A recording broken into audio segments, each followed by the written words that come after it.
Alright guys, hello and welcome to my FANGORIAK. I really don't know how you're supposed to say this name or pronounce it. FANGORIAK monster review. He is a dark in nature abyssal era attacker who uses lifesteal, but I don't think he's going to be a monster you use a ton because he's a dark monster with lifesteal. He's basically like Nephil Slayer, who I just made a review on, but less viable because not only is he dark, which sucks for the light meta, he's also nature, which sucks for the fire meta. So with all that being said, let's go over this monster. Let's see if there's any viability in using him and if he will make a good addition to your team or just a gold rune type of monster. He was the Abyssal Era Season 4's race monster. I'm just gonna call him Fangor. Fangor was one of Famalise's precious pets and an ordinary zombie tiger until, for political reasons, she fed him Coralia. He suddenly grew 4 times bigger, making him large enough for Famalise to ride. This delighted her so much that she agreed to an alliance with Yaogoi Wang Zhao, who'd offered the Coralia as a bribe.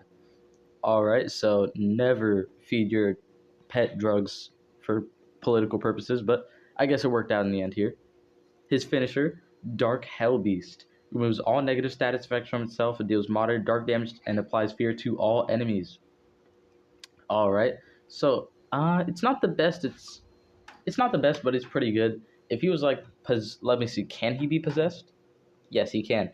So if he was under possession or like, mostly possession, yeah, or if he was like being torn apart by a ton of dots, any negative status effect, maybe, oh yeah, let's say blind, total damage reduction, he would have cleansed that, then done an AoE and applied fear, which is a denial, which maybe it was just what you needed to turn the tides in the battle. You know, I always like it when a finisher for like an attacker or a healing monster has a denial so that it gives them something that they don't normally have in their skill set, so that maybe that was just what you needed to win. So his finisher is interesting, but it's definitely not a game changer. Maybe it does give you the opportunity you need. Now let's go over his evolving trait. So at rank 0 we have immune to fear. Alright, I mean, it's pretty popular between bad dark deniers, but honestly fear is not a status effect you're really afraid of. There's Cthulhu the Great and Lord Heyman who do use fear in the meta, but those are both dark monsters and the meta is really still ruled by light monsters. So being immune to fear, it's kind of whatever. It's always situational, right? If I was immune to stun, then I'd still be susceptible to fear. If I'm immune to fear, I'm susceptible to stun. It's all situational. You just kind of gotta hope that they did like random denial or something and that it missed on you. So you're not going to see it come into play too often, but it's nice to have. I would have rathered like a hardened though. Then we have immune to trigger death. Alright, immune to death countdown and immediate death, which is something that people don't really realize is like, if a monster like, what's his name?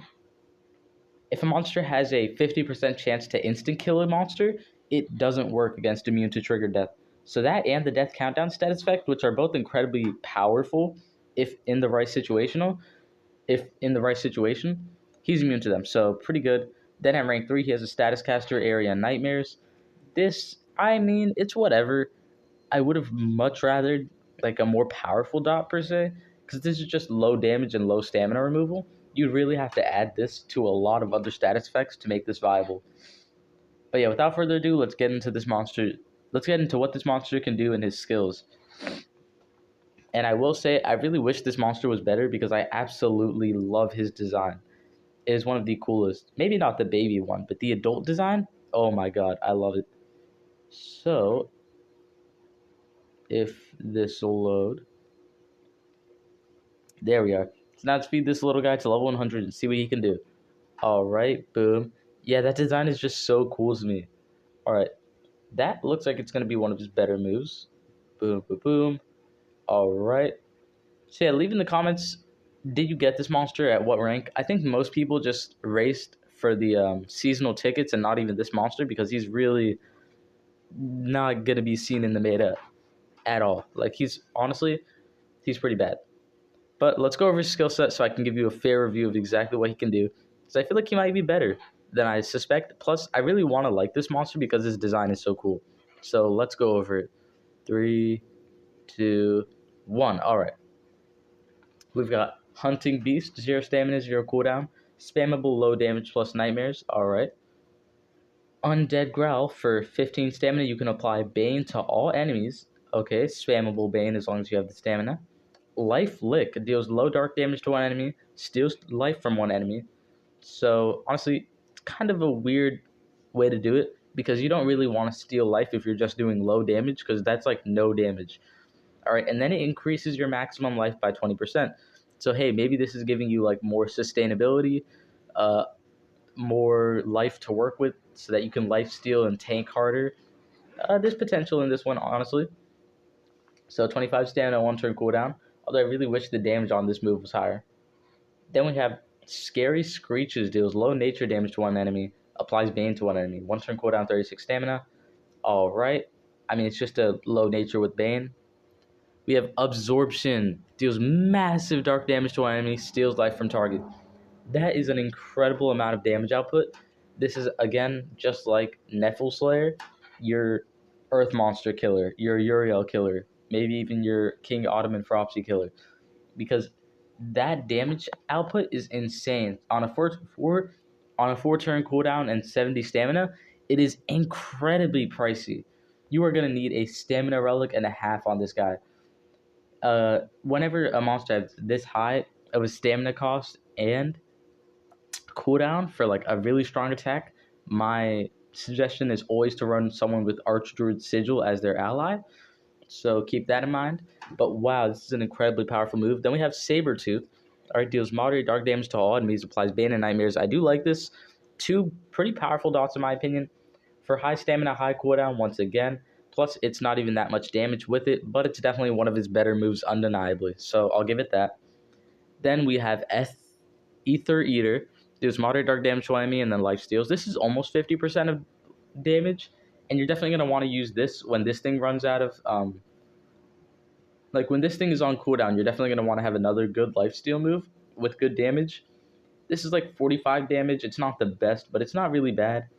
Although it's still on 40 stamina, 3-turn cooldown, it's still incredibly expensive for no reason. And then we have Anima Stomp. Anima Stomp, okay. Deals moderate nature damage to all enemies, applies increased healing to itself. So 45 stamina, 3-turn cooldown. Yikes. So I'm going to say this is the best skill set on this monster. What are my thoughts on him? I mean, I love the design. I think it's pretty cool. But his skills just don't match up with his stamina and cooldown cost.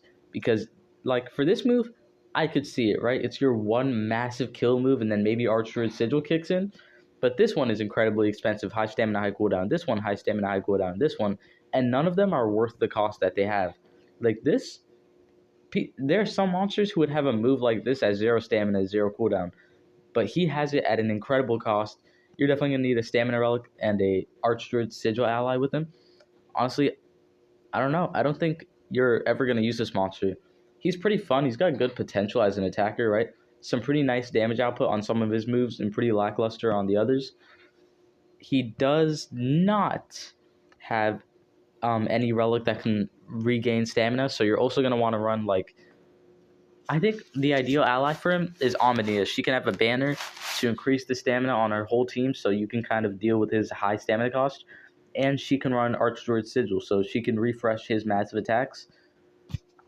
But sadly, I think I'm not going to do taking this guy out into PvP, because it'd be very expensive to unlock these slots for a monster who's so bad I actually know I'm never going to use him. So sadly, that's where I'm going to call it for this monster review. I'm going to have to give this guy the Omni-Crab thumbs down. But thank you so much for watching. I'm sorry that I didn't do the monster review on him, but if they're that bad, I'd rather just tell you than lead you on. But I think I explained his strategy pretty well. Good, like, raw damage attacker, but we have so many of those out already that this is just another one with awful elements, awful moves, awful cost, awful relics. I'm sorry, but this monster is just... cut your losses with this one. I just wouldn't invest. So yeah, thank you so much for watching. I hope you enjoyed the video. I hope you found it helpful. I hope you didn't plan on this monster being your new main, okay? So if you did enjoy and find it helpful, please leave a like. It shows a lot of support to the video.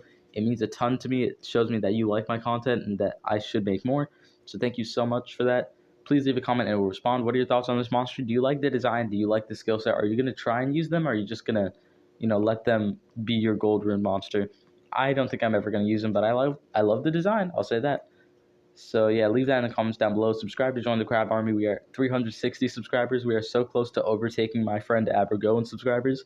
So please, let's shoot for there. And yeah, we're trying to reach 500 subscribers before summer. So the Crab Army has goals, and so please subscribe so that we can reach them. Thank you all so much for watching. Watching this far is all the support I need. Thank you so much. I hope you found it helpful. I hope you enjoyed. I hope you have a great day, and I hope to see you in the next one. That's about it for now. Your favorite Omni-Crab signing out.